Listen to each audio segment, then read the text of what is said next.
बच्चों आज हम डिस्कस करने वाले हैं कौशल लुईस अप्रोच, जो कि आपके केमिकल बॉन्डिंग चैप्टर का टॉपिक है। जैसा कि हम सब जानते हैं, एटम्स जो होते हैं वो हाईली अनस्टेबल होते हैं और वो सिंगल एटॉमिक फॉर्म में एग्जिस्ट नहीं करते, बिकॉज उनकी एनर्जी बहुत ज़्यादा होती है। एनर्जी ज़्यादा होती है तो वो हाईली रिएक्टिव होते हैं। अब होता क्या है, ये एटम ये कॉम्बाइन करके मॉलिक्यूल बनाते हैं। मॉलिक्यूल बनने के बाद में क्या होता है, इनकी एनर्जी कम हो जाती है। एनर्जी कम हो जाती है तो ये स्टेबिलिटी अटेन कर लेते हैं। अब ये एटम से मॉलिक्यूल कैसे बनते हैं ये एक्सप्लेन करने के लिए वैसे तो बहुत सारी थ्योरी हैं, लेकिन 4 इम्पोर्टेंट थ्योरी हैं जो एक्सप्लेन करती हैं इनके बीच में बॉन्डिंग कैसे होती है। तो ये 4 थ्योरी हैं कौशल लुईस अप्रोच, फर्स्ट वन। दूसरी है VSEPR, valence shell electron pair repulsion theory. Third one is VBT means valence bond theory. And last one is MOT means molecular orbital theory.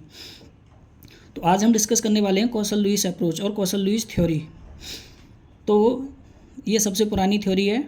ये बॉन्डिंग एक्सप्लेन करने के लिए molecules में atoms के बीच में कैसे बॉन्डिंग होती है। और ये कौशल एंड लुईस नाम के 2 साइंटिस्ट थे जिन्होंने ये 1916 में प्रपोज की थी ये थ्योरी।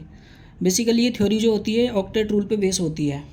अब ये ऑक्टेट रूल होता क्या है, बेसिकली ऑक्टेट रूल में सभी एटम जो कॉम्बाइन होकर मॉलिक्यूल बनाते हैं तो सभी के पास वैलेंस शेल में जो इनके वैलेंस सेल होंगे उनमें 8 इलेक्ट्रॉन होने चाहिए।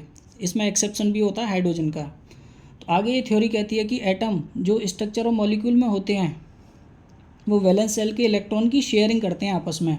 और वो शेयरिंग इसीलिए करते हैं कि वैलेंस शेल में 8 इलेक्ट्रॉन कंप्लीट हो जाएं और अपना ऑक्टेट पूरा कर लें और स्टेबल हो जाएं। जैसे कि नोबल गैसेस स्टेबल होती हैं, सभी नोबल गैसेस में क्या होता है, उनके वैलेंस सेल में 8 इलेक्ट्रॉन होते हैं, एक्सेप्शन होता है हीलियम का। तो ये कुछ एग्जाम्पल हैं इसके। तो अभी हम कुछ डिस्कस करेंगे कुछ एग्जांपल्स लुईस डॉट स्ट्रक्चर के। तो जब भी हमें कोई मॉलिक्यूल दे रखा होता है, जब हमें उसका लुईस डॉट स्ट्रक्चर लिखना होता है तो सबसे पहले क्या करते हैं, उसमें सेंट्रल एटम असाइन करते हैं। तो सेंट्रल एटम असाइन करने के लिए भी क्राइटेरिया होता है कि जो लीस्ट नंबर होता है जनरली वो भी होता है सेंट्रल एटम, या फिर इलेक्ट्रोनेगेटिविटी जिसकी कम होती है। जैसे हम वाटर के केस में बात करते हैं तो वाटर में ऑक्सीजन हो गया। तो जब हम इसका लुईस स्ट्रक्चर जो बनाएंगे तो सबसे पहले हम देखेंगे इसके वैलेंस सेल में कितने इलेक्ट्रॉन हैं सेंट्रल एटम के। तो सेंट्रल एटम ऑक्सीजन हो गया, ऑक्सीजन में 6 होते हैं तो इसके पास में 2 इलेक्ट्रॉन की कमी है। तो अब क्या होगा, ये साइड वाले जो एटम है हाइड्रोजन, इनका एक एक इलेक्ट्रॉन शेयर करके ये अपना ऑक्टेट कंप्लीट करेगा। जब हम कार्बन डाइऑक्साइड की बात करेंगे, कार्बन में क्या होता है, इसके वैलेंस सेल में 4 इलेक्ट्रॉन होते हैं, इसके पास में 4 इलेक्ट्रॉन की कमी है अपना ऑक्टेट कंप्लीट करने के लिए, यानी कि वैलेंस शेल में 8 इलेक्ट्रॉन ऑक्टेट कंप्लीट करने के लिए। तो ये क्या करता है, कार्बन 2 इलेक्ट्रॉन ऑक्सीजन के इस वाले साइड एटम के शेयर करेगा अपने साथ में और इसके भी शेयर करेगा। तो अब क्या होगा, 2 इलेक्ट्रॉन इसके लेगा, 2 इलेक्ट्रॉन इसके लेगा, तो अब ये कार्बन अपने ऑक्टेट कंप्लीट कर लेगा। और ऑक्सीजन में क्या होता है, 2 इलेक्ट्रॉन की कमी होती है तो 2 इलेक्ट्रॉन ये कार्बन के शेयर करता है। तो इस केस में क्या होता है, तीनों के ऑक्टेट कंप्लीट हो गया।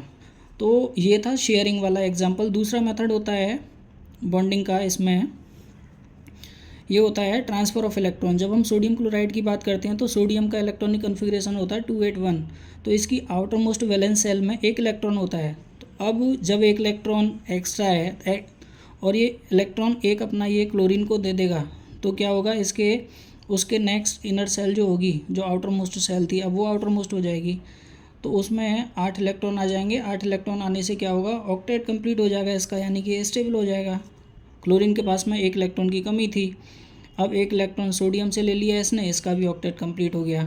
जब ट्रांसफ़र हुआ इलेक्ट्रॉन का, तो जब पता ही है इलेक्ट्रॉन जब इससे निकल जाएगा तो इस पर पॉजिटिव चार्ज आ जाएगा और क्लोरीन पे नेगेटिव चार्ज आ जाएगा, क्योंकि उसने 1 इलेक्ट्रॉन एक्सेप्ट किया है। और इन दोनों के बीच में फिर क्या होता है, एक इलेक्ट्रोस्टैटिक इंट्रैक्शन होती है, या फिर जो है एक बॉन्ड जो मतलब बनेगा, इस टाइप के जो बॉन्ड को बोलते हैं इलेक्ट्रोवैलेंट बॉन्ड या आयनिक बॉन्ड।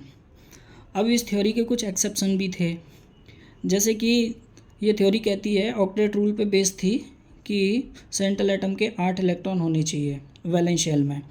तो लेकिन कुछ एग्जांपल ऐसे मिले हमें, जैसे कि BeCl2 की बात करें, BeCl2 में 4 इलेक्ट्रॉन होते हैं इसके वैलेंस शेल में जब ये बॉन्डिंग करता है क्लोरीन के साथ में। BeCl3 के पास में 6 इलेक्ट्रॉन होते हैं। अब ये क्या है, ऑक्टेट से कम इलेक्ट्रॉन है, लेस इलेक्ट्रॉन मिले हैं इसमें।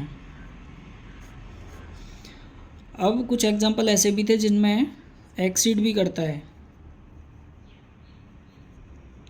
Octet rule. PCl5 के केस में क्या होता है, 10 इलेक्ट्रॉन होते हैं फॉस्फोरस एटम के अराउंड इसके वैलेंस सेल में। जब SF6 की बात करते हैं तो इस वाले में क्या होता है, 12 इलेक्ट्रॉन होते हैं। तो ये उसके कुछ एक्सेप्शन थे।